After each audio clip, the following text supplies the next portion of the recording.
Ketika hidup terasa berat, tangan-Mu Tuhan selalu menopangku. Di saat jalan terasa buntu, cahaya-Mu Tuhan selalu terangiku. Mujizat-Mu masih terjadi tiap hari, selalu terjadi. Mujizat-Mu masih terjadi setiap hari, selalu terjadi.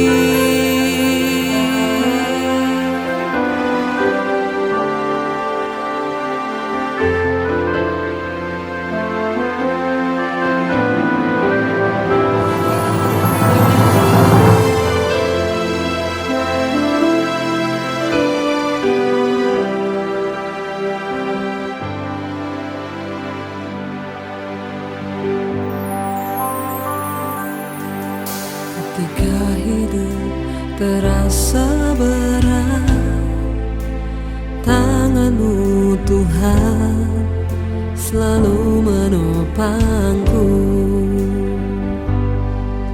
Di saat jalan terasa buntu, cahaya-Mu Tuhan selalu terangiku. Mujizat-Mu masih terjadi tiap hari, selalu terjadi. Mujizat-Mu masih terjadi setiap hari, selalu terjadi. Mujizat-Mu masih terjadi. Mari kita bersatu dalam doa. Tuhan Yesus, terima kasih Tuhan untuk penyertaan-Mu Tuhan. Kalau kami masih boleh ada sampai hari ini Tuhan, itu semua karena anugerah-Mu saja Tuhan. Tuhan, sungguh besar kasih-Mu Tuhan atas setiap hidup kami Tuhan. Biarlah kami semakin hari semakin mau mencari Engkau Tuhan. Tuhan, sebentar lagi kami ingin memulai ibadah kami Tuhan Yesus. Kiranya Engkau hadir di tengah-tengah kami Tuhan.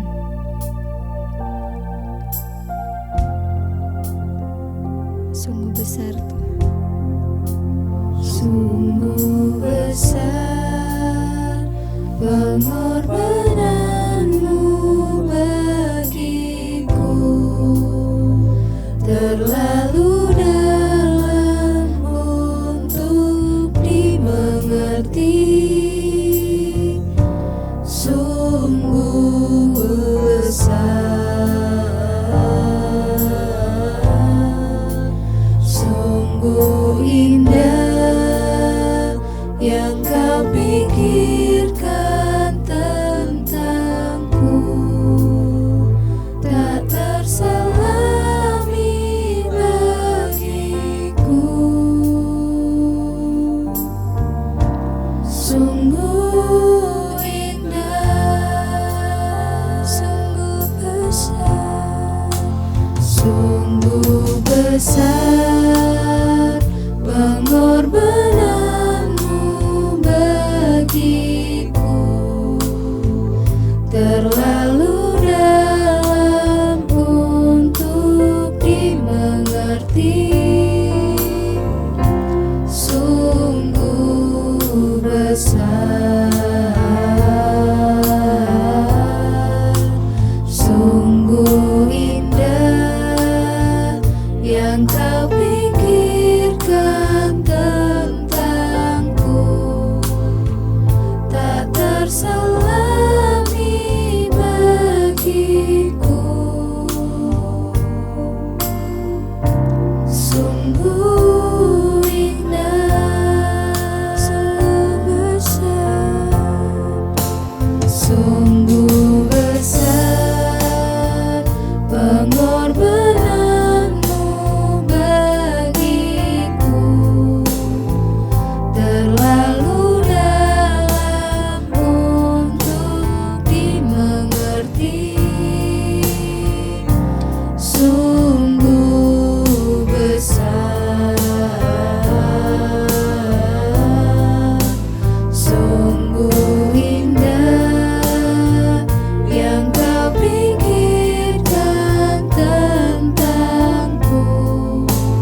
panggilanmu, ku kan setia sampai akhir hidupku.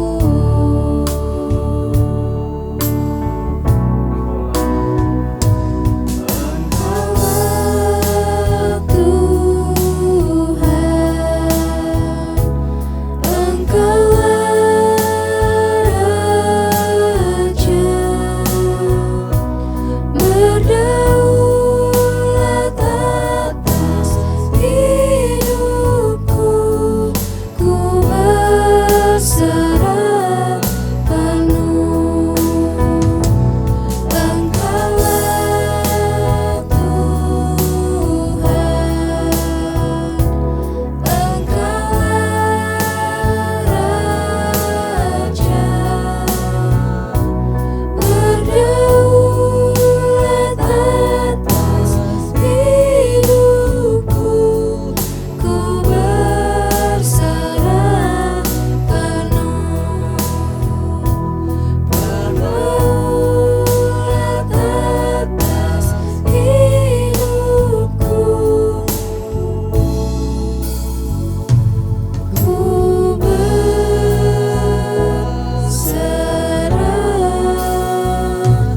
penuh. Bapa, kami mengucap syukur buat hari ini. Terima kasih Tuhan, Engkau memberikan kami kesempatan untuk boleh mendengarkan firman Tuhan, berbicara pada kami lewat kebenaran firman-Mu. Kami percaya firman Tuhan sanggup menopang kehidupan kami, bahkan firman-Mu memberikan kami banyak teladan untuk bagaimana kami bersikap, bahkan kami bisa mengerti rencana dan kehendak Tuhan. Urapi hamba-Mu yang tidak ada apa-apanya, urapi setiap kami Bapa. Kami percaya firman-Mu sanggup mengubah hidup kami. Dalam nama Yesus kami berdoa dan bersyukur. Haleluya, amin, amin. Iya, shalom saudara, saya percaya kita semua tentunya dalam keadaan baik dan luar biasa, ya, dalam pemeliharaan dan kasih Tuhan. Dan hari-hari ini mari kita senantiasa mau mencari Tuhan, menyenangkan hati dan melakukan kehendak-Nya. Baik, kita akan sama-sama belajar firman Tuhan. Saya beri judul tema firman Tuhan adalah menuai di masa sulit. Iya, mendengar judul tema khotbah menuai di masa sulit, rasanya itu adalah sesuatu yang muluk-muluk dan kita berkata mungkin mana bisa kita bisa menuai di masa sulit. Saudara, satu kejadian di dalam Alkitab pernah terjadi dan bukankah kita semua percaya bahwa Tuhan kita Tuhan yang tidak pernah berubah, bahkan sampai sekarang Dia tetaplah Tuhan yang melakukan mujizat dan kuasanya masih sama, tidak pernah berubah. Baik, kita akan baca dalam Kejadian pasal yang ke-26. Inilah kisah tentang Ishak, ya, di negeri orang Filistin. Mari kita baca sama-sama. Kejadian 26 ayat yang pertama berkata begini. Maka timbullah kelaparan di negeri itu. Ini bukan kelaparan yang pertama yang telah terjadi dalam zaman Abraham. Sebab itu Ishak pergi ke Gerar kepada Abimelek, raja orang Filistin. Iya, saudara, Alkitab berkata satu kali terjadi kelaparan dan ini bukanlah kelaparan yang pertama. Ya, yang namanya kelaparan itu pasti tidak enak, saudara. Ya, kita mendengar ini seperti kabar, terjadi resesi ekonomi. Tiba-tibanya semuanya goyah sehingga untuk mendapatkan bahan makanan itu menjadi sulit. Demikian juga pada waktu itu terjadi kelaparan di negeri itu. Ya, sebuah goncangan besar datang, ya, sebuah keadaan yang bahkan tidak diinginkan terjadi. Ya, di dalam hidup ini kita akan mengalami banyak keadaan yang enak maupun yang tidak enak. Kita semua pasti tidak menginginkan keadaan yang tidak enak, tapi kalau itu terjadi kita bahkan tidak bisa menolak. Kita tidak bisa mengendalikan semua yang bakal terjadi di hidup ini, tetapi kita bisa mengendalikan bagaimana cara kita bersikap. Alkitab berkata maka timbullah kelaparan di negeri itu. Ini bukan kelaparan yang pertama yang terjadi dalam zaman Abraham. Ya, sebab itu Ishak pergi ke Gerar.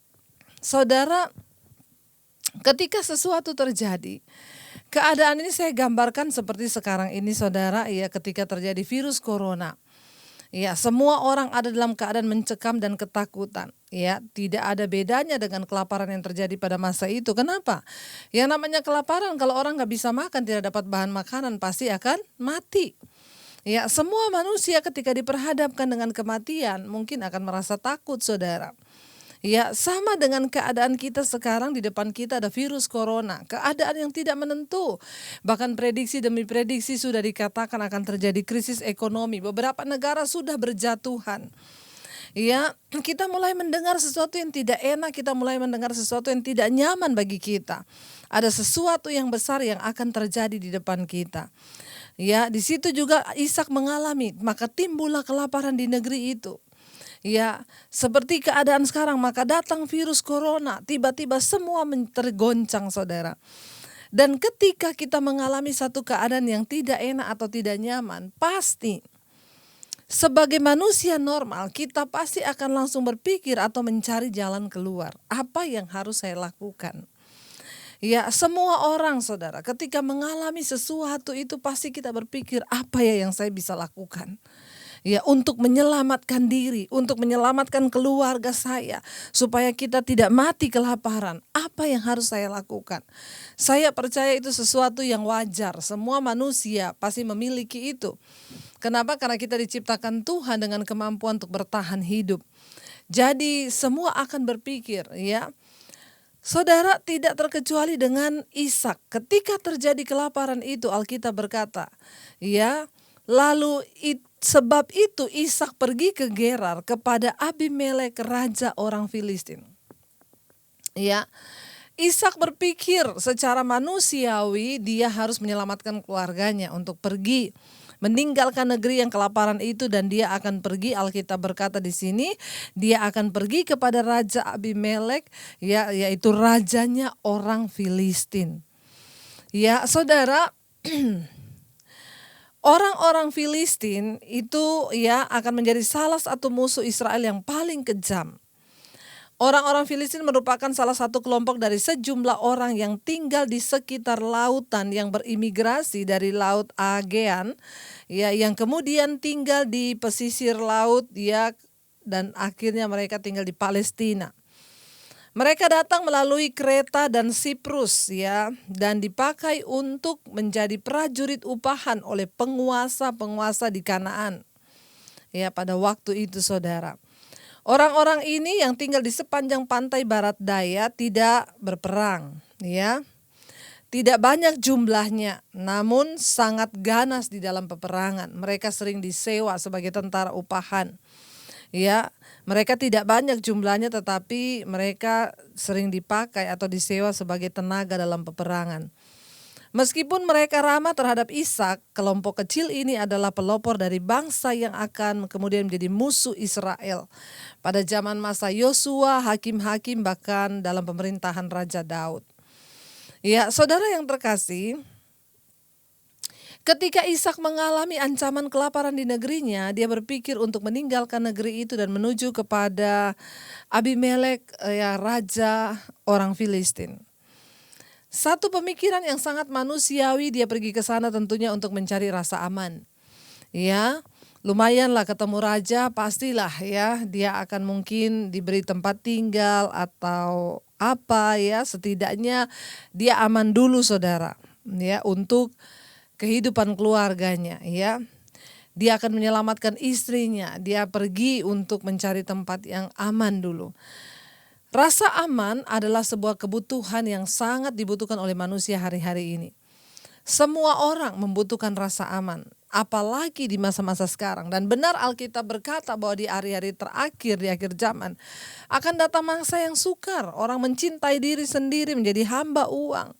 Ya, karena itu rasa aman menjadi satu kebutuhan yang sangat-sangat, ya, primer atau pokok hari-hari ini.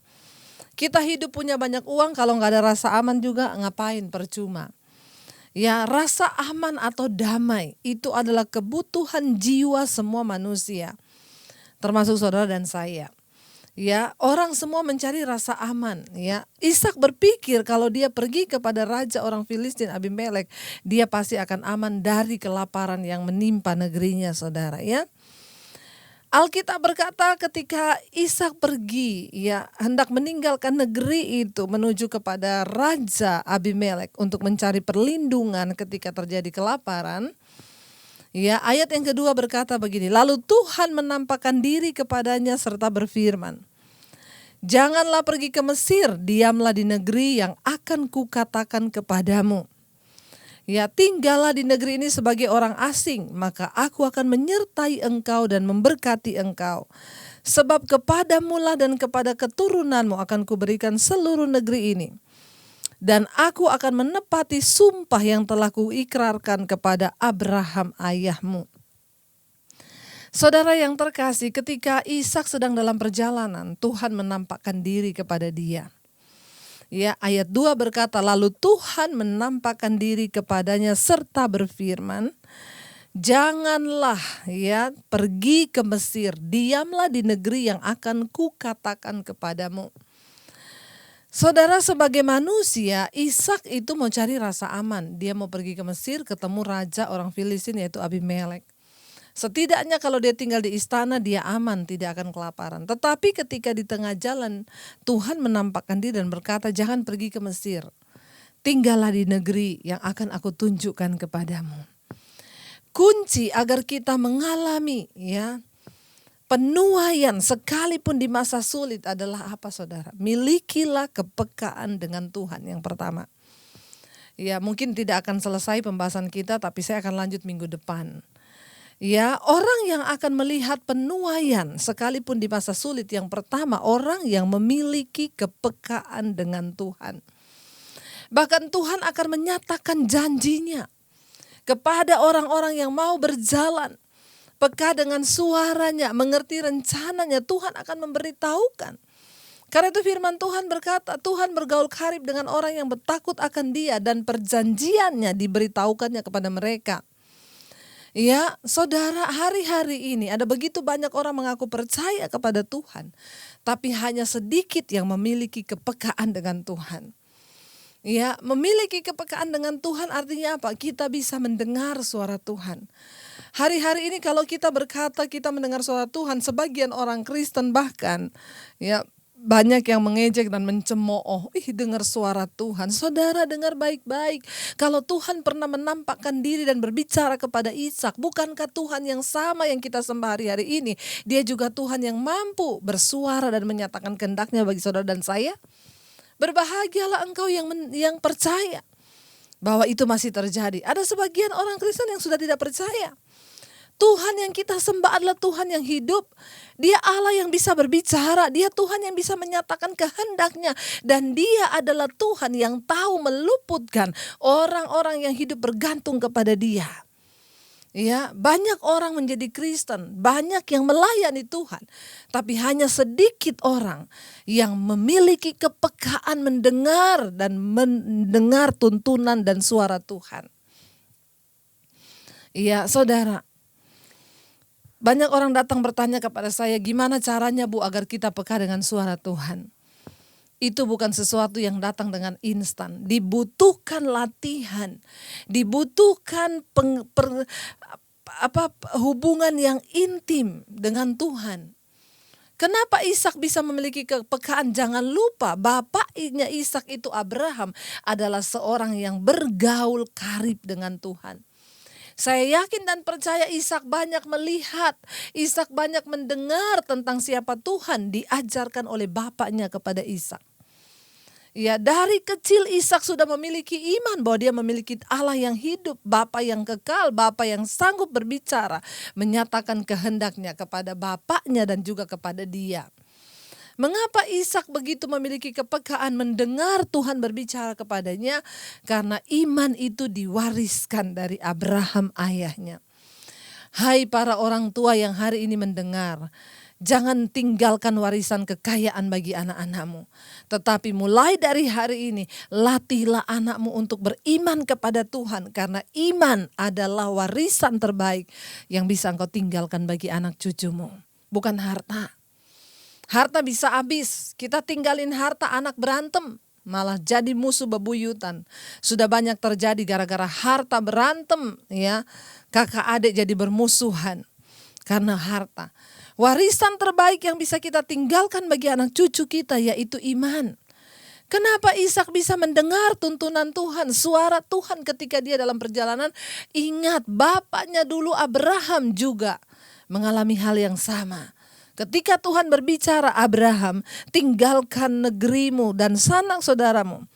Pergilah ke satu tempat yang akan aku tunjukkan kepadamu. Sama persis dengan apa yang dialami oleh Ishak.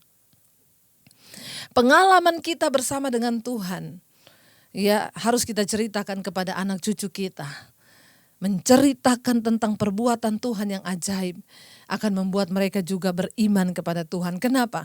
Karena iman timbul dari pendengaran. Pendengaran akan firman Tuhan. Jangan pernah berhenti ajarkan anak-anakmu tentang firman. Jangan pernah berhenti dan merasa lelah mengajarkan anakmu tentang kebenaran, tentang perbuatan Tuhan yang ajaib. Karena iman mereka timbul dari pendengaran. Pendengaran akan firman Tuhan. Ya, ketika sedang dalam perjalanan menuju ke Mesir kepada Raja Abimelek, raja orang Filistin, Tuhan berkata kepada Ishak di tengah jalan, janganlah pergi ke Mesir, diamlah di negeri yang akan kutunjukkan kepadamu. Kunci untuk kita menuai di masa sulit yang pertama, miliki kepekaan dengan Tuhan. Yang itu muncul dari apa? Hubungan yang intim kita dengan Tuhan. Kekristenan bukan sekedar agama, kekristenan adalah berbicara tentang hubungan yang dekat dengan Tuhan. Karena banyak orang beragama Kristen tapi tidak memiliki hubungan yang dekat lagi dengan Tuhan. Ya, Tuhan berkata kepada Ishak, dia bilang, jangan pergi ke Mesir. Saudara, untuk mempercayai Tuhan dan firman-Nya hari-hari ini, kita nggak usah terlalu bingung mau dengar suara Tuhan gimana, Bu. Firman Tuhan itu juga suara Tuhan. Tuhan berbicara dengan banyak cara. Ya, sering kali ada yang mendengar secara audible, tetapi ada juga suara Tuhan yang datang lewat firman Tuhan. Karena itu tidak sedikit saya mendapatkan kesaksian dari orang-orang yang berkata, Bu Debbie terima kasih ya, saya dijawab Tuhan lewat khotbah Ibu. Saya mendengar suara Tuhan lewat khotbah Ibu. Ya, itu juga cara Tuhan berbicara kepada anak-anaknya. Tetapi ada yang secara audible seperti Ishak, karena memang pada waktu itu dia membutuhkan tuntunan Tuhan. Saya percaya kenapa Tuhan menuntun Ishak dan menampakkan diri kepada dia di tengah perjalanan. Ishak pasti bergumul. Ketika dia mendengar terjadi kelaparan besar, dia pasti berlutut mencari Tuhan dan kehendak-Nya. Ketika engkau mendengar akan ada bencana besar di depan mata, akan ada virus corona, akan ada lockdown lagi, apa yang kau lakukan? Ketakutan? Atau engkau berlutut dan mencari kehendak Tuhan? Orang yang bergaul karib dengan Tuhan, dia bisa memiliki banyak rencana, tetapi kalau engkau bergaul karib dengan Tuhan, Tuhan sanggup membelokkan rencanamu kepada rencana Tuhan yang sempurna, yang lebih baik daripada rencana-rencana kita. Percayalah saudara. Ya, ketika kita memiliki hubungan pribadi yang dekat dengan Tuhan, Tuhan sanggup menyatakan kehendak-Nya bagi saudara dan saya. Ishak hendak berjalan ke Mesir, Tuhan berkata jangan ke sana. Pergilah dan diamlah ke satu negeri yang akan aku tunjukkan kepadamu.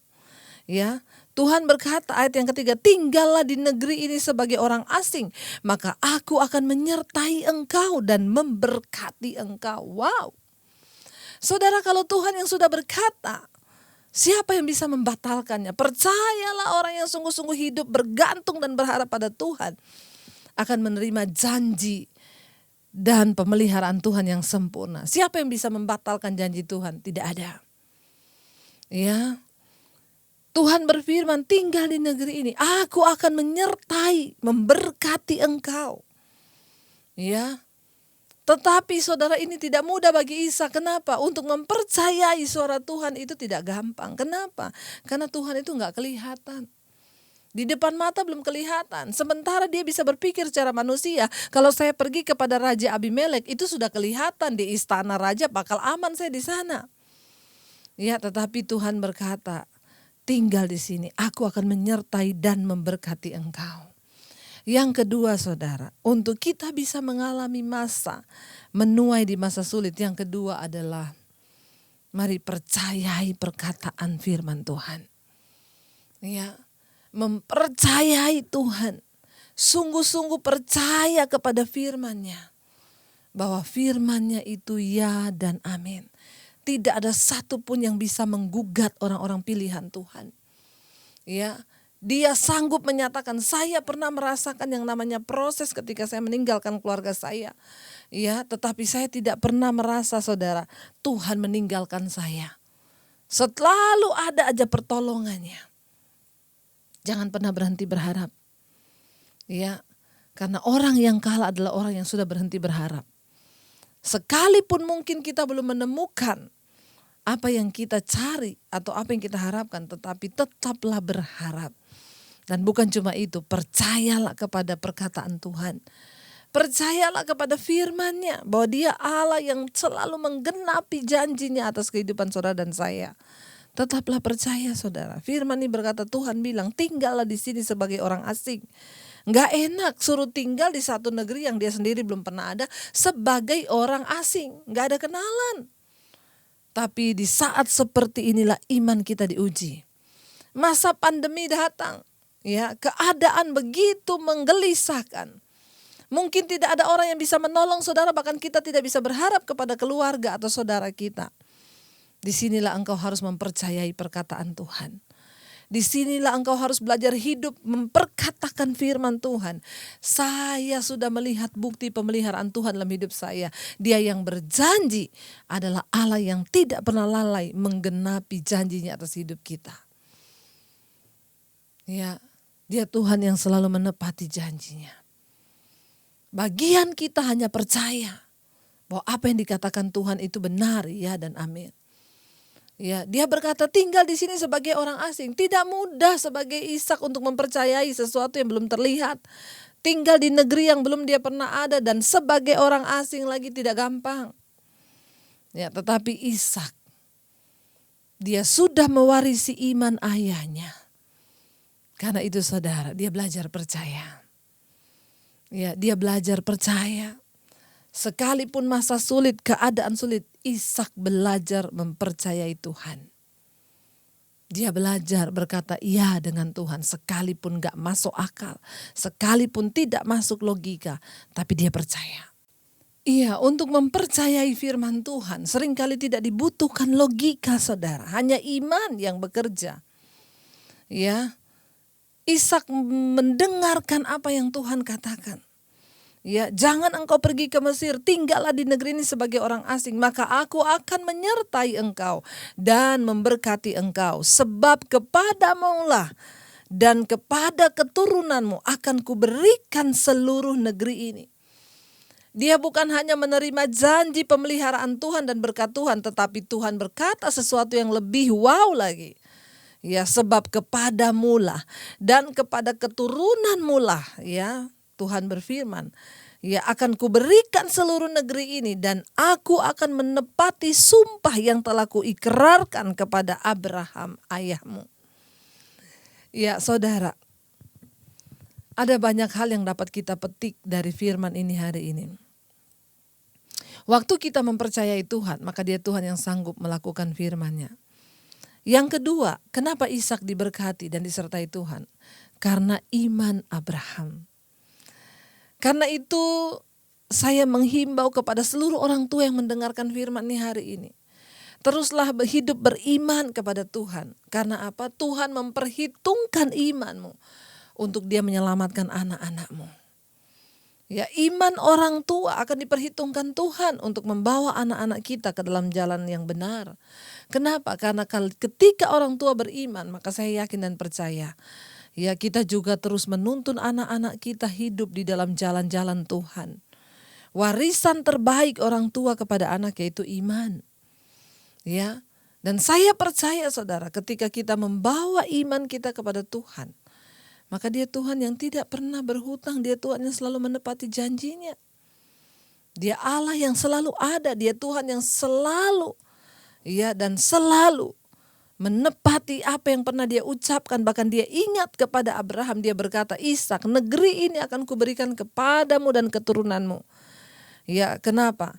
Karena aku akan menepati sumpah yang telah kuikrarkan kepada Abraham ayahmu. Saudara yang terkasih, ya sebelum terlambat, mari kita belajar menjadi orang yang percaya dan beriman supaya keturunan kita juga diberkati dan dipelihara Tuhan. Ketika kita mau sungguh-sungguh percaya, maka Dia Allah yang sanggup melakukan segala perkara atas hidup kita. Kita akan sambung minggu depan, ya tetapi saya percaya kita dapat sesuatu hari ini bahwa orang yang akan menuai di masa sulit yang pertama adalah orang yang bergaul karib dengan Tuhan, orang yang peka mendengarkan suara Tuhan, orang yang sungguh-sungguh percaya pada apa yang Tuhan katakan sekalipun itu bertentangan dengan logikanya. Tetapi dia percaya, maka dia akan melihat. Hanya orang-orang yang sungguh-sungguh beriman dan percaya akan melihat. Ya, kunci dari hidup yang diberkati, sekalipun di masa sulit, pemeliharaan Tuhan akan terjadi dan nyata bagi orang-orang yang berharap kepada Dia. Itu akan terus terjadi. Ketika kita bergaul karib dengan Tuhan, intim dengan Tuhan, dan mempercayai firman Tuhan, sekalipun sulit tapi kita mau tetap percaya, kita pasti akan melihat, saudara. Kita akan siapkan hati kita untuk merenungkan firman ini. Ya, mari kita renungkan firman ini, saudara. Bahwa Dia Tuhan yang tidak pernah gagal, menepati janji-janjinya bagi saudara dan saya. Bahkan janji yang pernah Dia ucapkan kepada Abraham, Dia tepati kepada keturunannya. Mari kita datang pada Tuhan. Percaya saja dengan iman. Ku percaya Kau Tuhan yang tak pernah gagal, menjadikanku lebih dari pemenang. Ku percaya Kau Tuhan yang tak pernah lalai, menepati janji-janji-Mu. Kami percaya, ku percaya Kau Tuhan yang tak pernah lalai, menjadikanku lebih dari pemenang. Ku percaya Kau Tuhan yang tak pernah lalai, menepati janji-janji. Sekali lagi dengan iman katakan, ku percaya Kau Tuhan yang tak pernah gagal, menjadikanku lebih dari pemenang. Ku percaya Kau Tuhan yang tak pernah lalai, menepati janji-janji-Mu. Kami tahu Tuhan, Engkau tidak pernah gagal, menjadikan kami pemenang, bahkan lebih daripada pemenang. Ampuni kami Tuhan, mungkin hari-hari ini kami kurang mempercayai Tuhan karena keadaan di depan kami yang begitu sulit. Namun hari ini kami dapat peneguhan dari firman-Mu. Ishak melihat keadaan yang sulit di depan matanya. Ada kelaparan yang datang. Bahkan nyawanya sedang terancam. Ketika dia membuat perencanaan, lalu Tuhan datang berfirman, dan Ishak taat mengikuti rencana Tuhan. Kami tahu rencana Tuhan adalah yang terbaik daripada rencana kami. Rencana Tuhan bukan rencana kecelakaan. Engkau akan memberikan hari depan yang penuh dengan harapan. Hari-hari ini bahwa kami percaya pada Tuhan. Ampuni kalau kami sudah mulai tidak percaya karena keadaan. Kami juga mau belajar percaya bahwa Engkau Tuhan yang sanggup menggenapi janji-janji, bahwa Engkau tidak pernah lalai. Bahwa iman kami terus bertumbuh di dalam Engkau, memiliki kepekaan yang lebih lagi mendengar suara Tuhan. Supaya kami dapat melihat mujizat-Mu. Engkau menyertai dan memberkati kami Bapa. Terima kasih Tuhan Yesus. Hamba berdoa bagi setiap anak-anak-Mu hari-hari ini yang sedang dalam keadaan khawatir, yang mungkin sedang takut, cemas, gelisah melihat keadaan di depan yang begitu sulit. Ajar kami menundukkan diri di hadapan-Mu Bapa, berserah dan mempercayai firman-Mu bahwa Engkau Tuhan yang hidup, yang sanggup memelihara hidup kami. Tidak ada satupun dari firman-Mu yang gagal dalam hidup kami. Berkati setiap kami Bapa. Bangkitkan yang lututnya goyah, kuatkan yang mulai takut, yang lemah Engkau berikan keberanian. untuk kami terus percaya pada janji Tuhan. Kami percaya kami akan melihat penyertaan dan pertolongan Tuhan. Kami tetap berdoa melepaskan berkat bagi bangsa dan negara kami Tuhan. Indonesia dalam kendali-Mu, Presiden Jokowi dan wakilnya, juga seluruh keamanan di dalam bangsa kami Tuhan yang pegang kendali. Di hari-hari yang terakhir ini bahwa terus kami semakin dekat dan dekat dengan Tuhan. Hanya melihat kepada firman-Mu saja Bapa, bukan yang lain. Bawa mata kami tertuju kepada Engkau. Terima kasih buat hari ini, kami tahu firman Tuhan menguatkan kami. Tidak ada satupun yang terlewatkan. Kami membuka hati dan tangan kami untuk menerima berkat Tuhan. Diberkatilah Engkau dalam kehidupanmu, diberkati rumah tanggamu, diberkati pernikahanmu, diberkati kesehatanmu, diberkati keuanganmu. Tuhan menjadikan Engkau berkat bagi banyak orang. Hidupmu menjadi tanda bagi kemuliaan-Nya. Terimalah kiranya berkat dari Allah Bapa, cinta kasih Tuhan Yesus Kristus, penyertaan Allah Roh Kudus menyertai hidupmu dari malam hari ini bahkan sampai kali yang kedua Tuhan Yesus datang menjemput kita semua. Di dalam nama Yesus yang percaya diberkati Tuhan, katakan bersama. Amin, amin. Tuhan memberkati dan happy Sunday.